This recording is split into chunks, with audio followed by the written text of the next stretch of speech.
ตอนเช้ามื้อนี้วันที่13สิงหาคมปี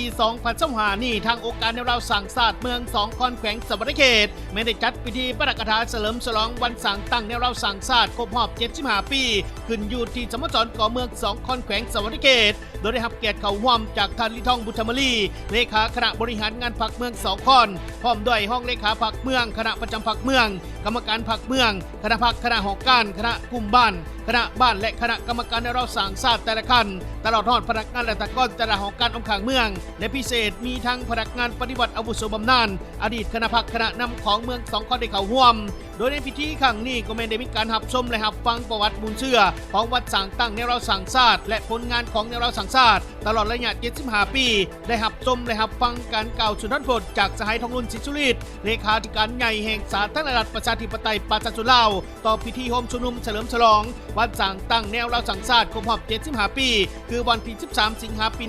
1950ที่ได้มีการถ่ายทอดสดผ่านระบบโทรภาพแห่งชาติลาวและสื่อสังคมออนไลน์โดยทางเมือง2คอนไม่ได้สายผ่านระบบจอ LCD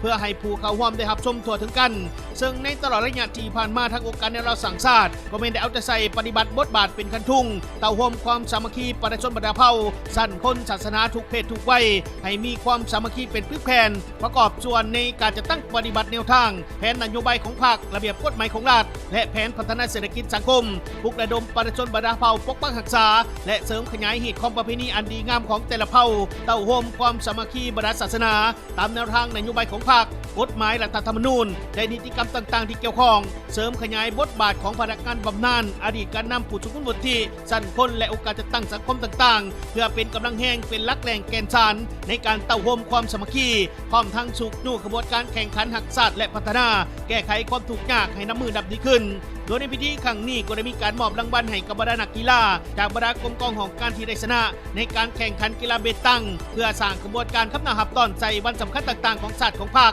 เฉพาะแมนบ้านสั่งตั้งองค์การแนวเราสั่งศาสตร์ครบรอบ75ปีให้เป็นกระบวนการที่โผล่พื้นและกว้างขวางโดยการพัดเปลี่ยนกันมอบของรางวัลจากท่านลิทองบุญธรรมลีเลขาคณะบริหารงานพรรคเมือง2คอนและท่านนางเครือคำชัยวงศ์คณะประจำพรรคเมืองประธานแนวเราสั่งศาสตร์เมือง2คอนได้มอบให้อย่างสมเกียรติ